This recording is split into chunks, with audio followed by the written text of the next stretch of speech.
Hi, beautiful. This is Shirley Joy Weiss coming to you by video again, twice in 1 week, but it's a week that really requires it. And I'm going to be actually coming back quite often, just in general now, but really because now more than ever, we are at a crucial cross points in human history.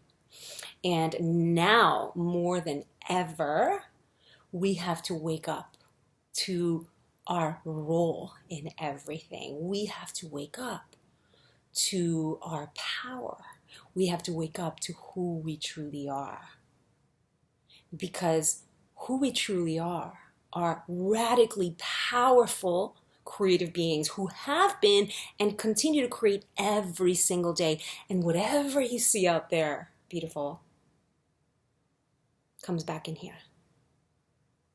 There's no blame. In the new paradigm, in you want to be conscious, you want to be awakened. To be conscious and awakened, there's no blame. There's no blame for anything. And we have to awaken to this. Not because of what a president-elect may or may not do in the future, but because whatever mess you see out there, we are a part of. We hold a role in the mess we see. And we have to stop acting as if we're not active participants in this and that we're at the mercy and we are victims of some government or some leader, because nothing could be further from the truth. And that is why this is such a crucial cross point, because what has been happening till now, I affirm, is that we have been unconscious participants. Life is a contact sport. We are in it. We're not on the sidelines like we think we are, waiting to see what happens at the mercy. We have been totally active participants. I'm going to explain how you have been an active participant and from a very unique angle in this video, so stay tuned. But first, it's like, so what has happened is that not knowing the many subtle ways that we actually have been conscious participants, we are unconscious participants, and we form a part in what happens without knowing how we're doing it. And then we do it just based on programming. And most programming in the human race up to now is fear-based programming, is lack-based programming. Most of us are taught from the moment we're born, you're not enough, there isn't enough, watch out, save yourself, protect your family, get into groups. And so when we are an unconscious participant, we tend, and most likely will, participate from our unconscious programmed thinking. And then we add that to the collective without realizing how we're doing it. So I'm going to speak to how we're doing it in a really practical way so you get it. And so my call, my plea, my reminder, my invitation is that we have to start to wake up how we are not only a part of this mess, but if I'm part of this mess, it's actually really awesome news, because that means I'm part of the solution. Because that means I'm an active participant and not a victim. It means I am part of this. I am president as well. And so that's been what I've been just drilling everyone this week after the elections, and coming with yet another message. And it's definitely not going to be my last. And certainly stay tuned, because each time I'm going to bring in a different angle, a different viewpoint, because I am just so determined to really drill this into all of us. And not because I need you to, but because I have seen the effects of this level of empowerment in my life. And they have been nothing short of remarkable. And I know I looked like this very privileged white woman, and I'm not even denying the level of privilege that I have lived, and it has been beyond. And I am human, and I've actually also lived a lot of contrast, a lot of adversity, and have experienced intense shadow, intense pain, intense poverty, and not just physical poverty, but poverty of spirit and mind. And as I learned to wake up to my role and stopped feeling a victim and at a mercy of my life and my world and the people around me.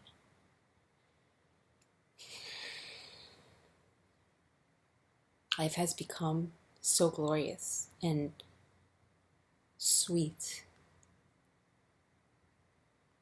and filled with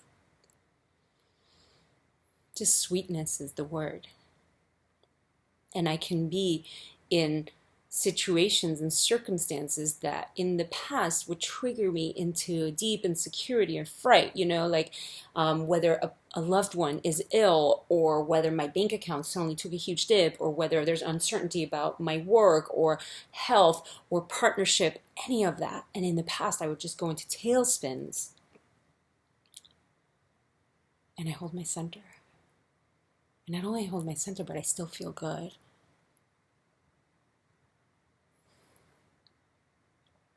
My life is so radically different, and it's totally independent of any circumstance. I literally could have chaos going on around me, and I'm like, I'm human too. I have my moments, don't get me wrong. But the majority of the time, I'm feeling a sweetness and a faith and a creativity and a potential and an energy and an excitement and an ease and a neutrality and just so much. And this is what I want for you. Because not only is this what I'm going to point out to you today, literally what's going to pivot our humanity from going down into destruction to creation, to joy, to humanity, to possibility, to positive outcome, and the brilliant heaven on earth that is possible. Not only is it going to create that as if that wasn't enough, but even if it doesn't create that, it's actually going to shift your experience of life. And then you're going to know true love, true peace, true power, true ease. And not ease that's dependent on a bank account or a partner or a government. That's what I want for you. You want that. All right, so let's dive in. How have we been unconscious participants? And again, I'm actually going to explain it both theoretically, but then I'm going to give you real life examples, because everything I teach, every theory I teach was something I initially received, but then put it to practice in my life and, held it with a healthy dose of skepticism. And it was only by actually seeing it unfold as truth in my life that I now bring it to you. And I ask you to do the same. Don't take me as a guru or anyone as a guru. Receive, if something resonates, okay, try it out and then see. Don't try it out just for a day or a week. No, that didn't work. Really experiment with it and see for yourself. So I'm going to do both. I'm going to teach you the theory, but I'm also going to share examples of this in my life to really, really drive the point home. And so, there's a saying that goes, you see things not as they are. You see things as you are. And this is a really important message and phrase to sit and ponder and understand, because it actually influences two things. First of all, it directly points to what's really creating your experience in any moment in time. So you get like your moment-to-moment experience, right? So that's the first clue of what this phrase is pointing to. So if you're in fright or anger, about a president-elect, it's actually pointing at how that fright and that anger is coming from you, not from there. Life is inside out, not outside in, and we're all waking up to that. You've heard me say that phrase before if you follow me. And so literally, the way you see things actually influences your moment-to-moment experience. And without getting into the fate of humanity aspect of this all, that's just really important, because if so many people want to have a perfect husband and perfect bank account and perfect body and perfect everything because they just want to feel good, not realizing that none of that makes you feel good. It's what you're seeing, what you're holding in your consciousness that makes you feel good or not. And there's proof of that, because two people will be in the same situation and see it completely different. Someone will see it as with excitement and like, oh my God, creative, like instigating, just creativity moving inside of them and like possibility. They're so excited about whatever they're looking at. And another person from a different angle in that same room is like so scared. Oh my God, this is the scariest thing in the world. There's people that are so excited about what is unfolding on this planet right now, and not because they're Republicans and support Trump. They just have a higher vision, and what they're seeing influences and creates a state inside of them. So that phrase points, first of all, it's like cluing you in. Hey, if you're experiencing fright right now, take some responsibility and realize it's what you're holding in your consciousness, and it's actually saying more about your sight than what may or may not be really happening. And if it's limited and fear-based and icky and scary and doom-gloom, it's actually really going to create so much stress inside of you. But not only that, why is this also really important to start recognizing? Because it's what I was saying before, we live in a universal universe, and this is where my plea to you comes in.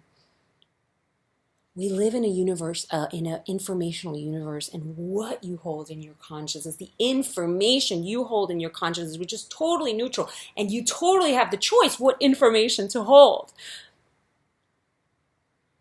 You can hold positive information, you can hold negative information. It took me a while to get that, and I was like, no, but it really is this way. The world really is scary, and they're really scary.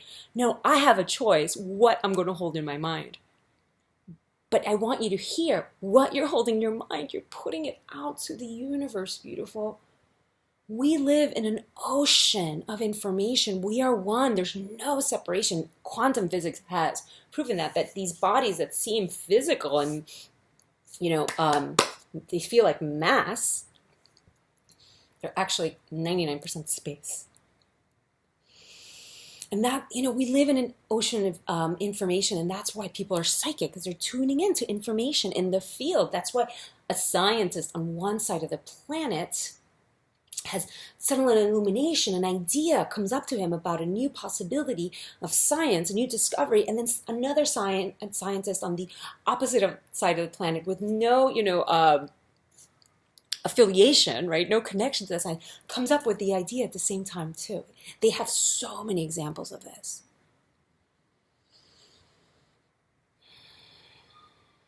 What we're feeding into the collective. We are creating information to put into formation. Information is in form. And especially when we're putting it with so much feeling, as is happening right now, there's been such a discharge of information with an intensity of feeling this week, and that actually augments its power. And so all the people that are innocently and from the best of intentions putting such an intensity of fear and sadness and grief and protests around the inhumanity they're seeing and the terror and the potential devastation, that's what you're adding. That's what you're adding. That's what you're adding to the mix. And not only are you creating an ulcer of negative emotion inside of you, and scientists have proven, they don't even want to say 100% of disease is stress-based because they're afraid to really call it that far. So they say like 80, 90 to be safe.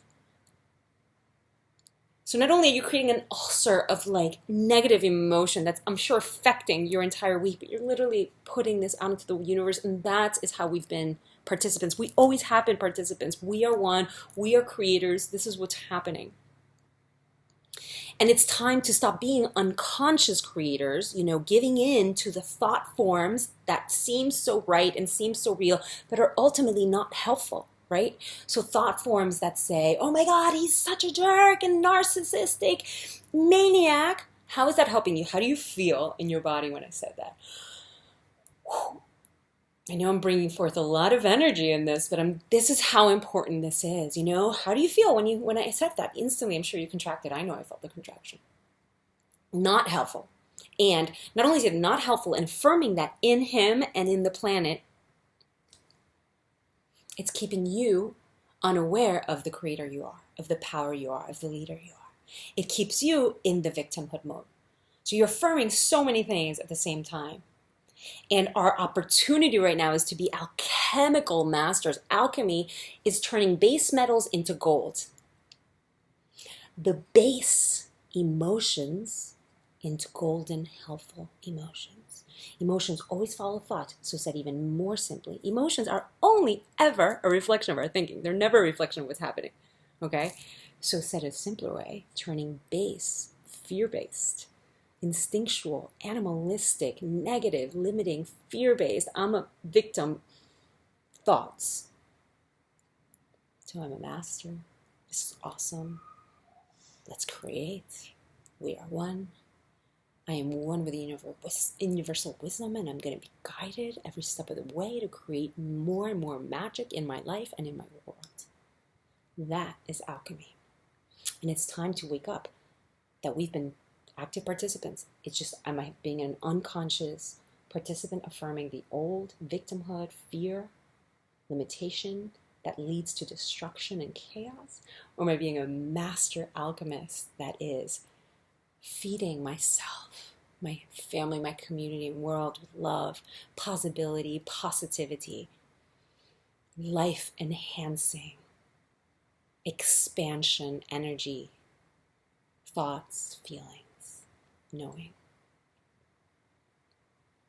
And I want to share a very, very specific example of this in my life because I've experienced this too, because I also then want to give you a very practical example that you can start taking in your life right now, which is, again, more, it's an invitation. Everything I always say is just an invitation, but it's really a plea. I had a teacher in my life who was actually very close. He was both like a therapist and a boss. I worked for him, and he was a teacher, and I was very much his protege.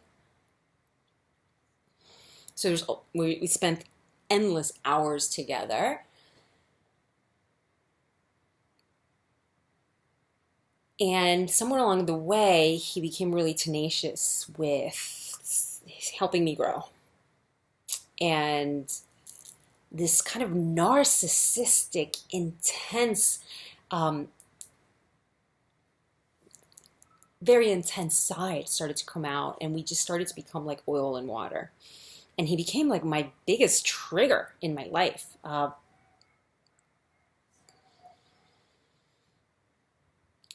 And just him walking into the room, I would just like cringe sometimes because it was just so suffocating to me, or so I felt. And every time I met him after many months of this type of exchange that was very intense, and I felt like I couldn't even have my word.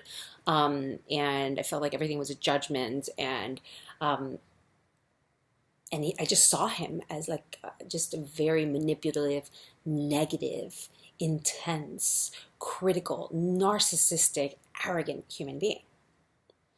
And I was just like, okay, time to get out of this, right? That would be the normal reaction. But because of many reasons and who he was in my life, and also because I knew I was in this for a lesson, I knew that was in my path. And around that time, it was also when I started to awaken at a very deep, embodied, felt level to what I'm sharing in you, awakening to my active participation in this and my power. And so I decided one day, I got the clarity. I'm like, oh my God, I've been blaming him for all my pain, all my frustration, all my grief. Not only have I been blaming him and begging him to change and constantly having all these talks and wishing he would change and pleading with him and come on, let's have a conscious conversation. And I don't understand why you can't see how you're being, right? Like all this trying to change him conversations. I realized, well, first of all, none of it's worked. I've been trying to change him for a year and it's not working. So I'm stopping that because there was a lot of good in him, right? There was a lot of value I was receiving in him from a teacher too.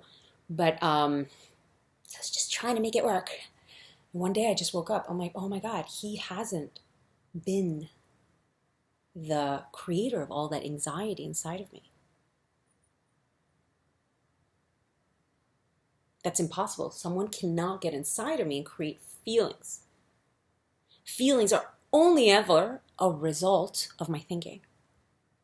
No one, not a husband, a wife, a best friend, a president, a teacher, a mother, a father, no one has anything to do with your feelings. It's really, really impossible for anyone to actually get in here, right? feeling and experience, how you experience life, is only ever a reflection of the thinking you're having. And your thinking is either old unconscious programmed thinking. So in that case, it was just being very old unconscious thinking, blaming him, seeing him as the cause of my frustration, and really clouding my view and just filling my mind always with these judgments. Like, oh, here he is again. Why is he so annoying? Ah.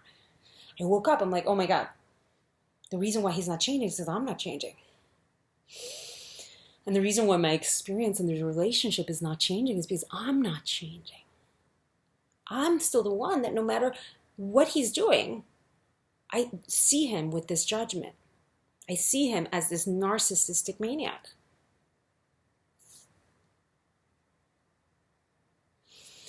And if anything, just for the sheer sake of my sanity, I decided to stop that in the simplest terms.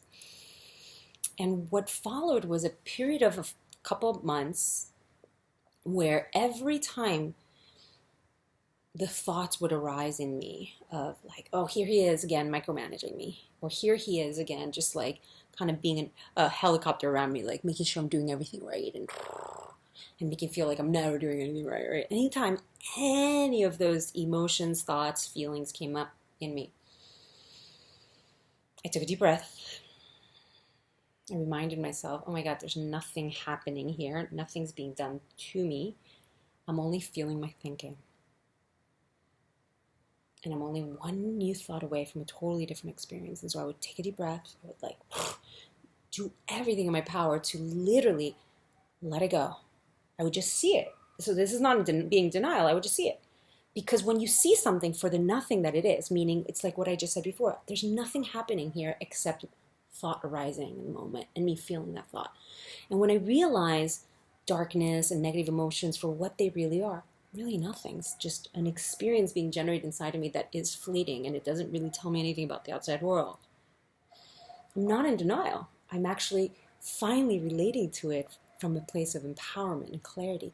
And so it's suddenly like, oh, I see you. There I am again, feeling victim, feeling angry. All right, I see you. So what? So it's a literal, I see you. And when you see it from total empowerment, seeing it for the nothingness that it is, in honesty, you can be totally honest with the shadow, because the shadow can't hurt you. It's not who you are. I am the center of pure loving consciousness, and this thought passes like every other thought. This feeling passes like every other feeling. But when thoughts and feelings pass through my consciousness, the beauty of consciousness is that it feels really, utterly, and totally real. Thank God. That's why life isn't boring. So I can just let it go. Oh, there it is. Cool. Not afraid of it anymore. So what? Even though it's like, so I just started to practice one of my favorite mantras, the so what mantra. I see ya. And then I would do whatever in my capacity to point the power tool of my attention, meaning I'm not giving that attention anymore, somewhere else. That's all you have to do. You don't need a positive affirmation. Your soul, your center, does not need a positive affirmation, beauty. The only thing that keeps you from knowing center is when you just temporarily get caught up by fleeting negative thought-created experiences. So nothing is happening. Nothing else is happening. As soon as I let it go, I come back to center. And center is like sweet and normal and neutral and okay and beautiful and open and receptive. And so again, I would just, there it is. Oh, I see you. So it's really much simpler than everything I just said. It's like, I see you. You're nothing. I love you. You're nothing. Ooh, I was writing an email. That's right. Or, oh, I was washing a dish. That's right. Take a deep breath, get back in my body, get my feeling. Anything I can do to point the attention gun of the power tool of my attention gun, of my attention in a new direction. Because where my attention goes, my energy flows, and then that grows. And then sometimes, these old habitual thought forms are really naggy. And so sometimes they would really continue to pull. No, but he's a narcissistic maniac. I hear you. What was I writing again? And if I couldn't shake it, I would go for a nap, or I would go for a walk, or I would just go work out. But anything I could do, call a friend, but not to vent. Because venting just builds it. Venting gives it power. Venting makes it look like it's real. Most people don't even know how to face shadow. Because when they face shadow, all they're doing is venting and making it even more real to them. If you're really hearing, I'm saying a very different thing. And so again, what followed was a period of a couple months of me just let it go, come back, let it go, come back, let it go, come back. And so this is one of the most important points of this video and this story. What started to happen was that rather than me experience constant anxiety and feeling not enough and intensity around him and at the mercy, I started to experience my power again, which means I just started to feel powerful again in life, not a victim. I just started to feel confident in life. I just started to feel relaxed again. But that's not all, right? Not only was I finally just experiencing ease and relaxation again, rather than like, right? Because this person was around me 24/7 pretty much. Here's what really started to happen.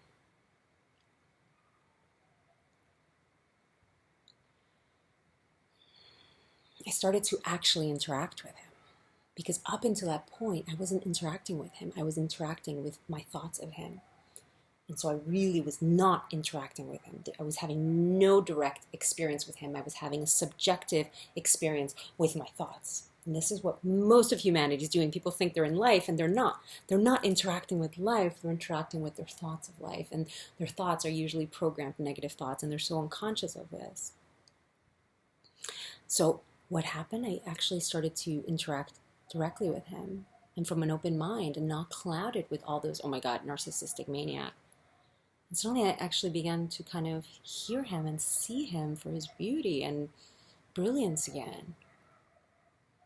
And even amidst when he would have his like intense moments, like suddenly those moments wouldn't bother me. And I would see them for like the beautiful lessons that he was trying to impart. And I was actually this open-minded student again. And he could say things, and suddenly he wasn't a narcissistic maniac because he was saying things that were valuable and clear. And I was like, holy shit, have I been creating this monster in my mind? And so this is where it gets really good. Even a few months later, this person that I really saw as a narcissistic maniac was becoming the most loving teddy bear.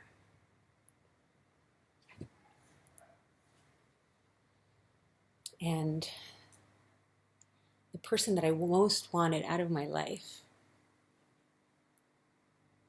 that I just kind of in this victim pity, like, why can't he just get out of my life? I just love so deeply today. And I speak to him. I no longer work with him, but I speak to him daily, and I just can't wait for our conversations. And he's literally changed in front of my eyes, and he's become the most soft, loving person in the world. And this is why I have a plea. Because we create our reality. And we are going to create a fascist, scary monster of a president. Or we are going to create an enlightened, beautiful being who serves us. And that's our power. I've seen this in so many areas of my life. I've had this example happen in so many areas of my life where I've literally transformed my experience in social experience, in around my body, around my health, around every area. I've done this, where I transformed my complete experience of that situation without the situation changing. We have to clear our eyes, change our eyes, not change them. And then we will have the heaven on earth that we are longing for. And this is our opportunity. This is what is at stake now. And so, my dear, not only is the future of our planet on your hands, on all of our hands, but also your life, you know? You've never seen me get this emotional, but this is really what it's about. We get to have glorious lives independent of bank accounts and partners, because it all happens from within. Am I open to the beauty and brilliance? I have so many huge question marks in my life right now. In the past, I would have been in a state of deep anxiety and depression about my life right now. And I'm curious and faithful because I know how life works. I know I'm connected to a universal wisdom that guides me every step of the way when I'm not clouded by negative thinking. And I'm guided. And I'm just so calm because I also know my internal experience is just a reflection of my thinking. And every time I have an anxious, fear-based thought, oops, I recommit alchemy. I am the master. And I choose faith and possibility. And every time I have a negative thought, either about Hillary or Trump, I see them as light and serving only light. And that is my invitation to you today. See them as serving only light, because that is who they are. We are all made of the same stuff, and we have the power to transform. That is what is happening to transform our planet right now. It's a very long video, but that is what my message is always in general, and now more than ever. I see you. I believe in you. You got this. We got this. And it's time for spiritual maturity. That is really what's happening. These hysterical caricatures of teachers, that's what they are, teachers showing us, are you going to let me be a ridiculous caricature? Because everything is a projection of you. Or are you going to make me into the potential amazing leader I have the capacity to be? He's asking that of us. Life is asking that of us. Your life is asking that of you. You can be an unconscious negative participant, or you're going to be a conscious, life-enhancing participant. And I know what I'm going to be. And I know whatever happens, because more and more every day I'm being this way, I'm going to be good. And you can experience the same. So thank you for joining me today in this video, and certainly in general. And I know our habit around this is so intense that it sometimes is very hard to get a hold of our negative thinking and transmute it, be the alchemist that transmute it into wise vehicles for life-enhancing creativity that thoughts are, right? I know it feels really hard to transmute and let go of negative, doom, gloom, worrisome thinking, whether it's about your personal life, your partner, or Trump, right? And I've done it.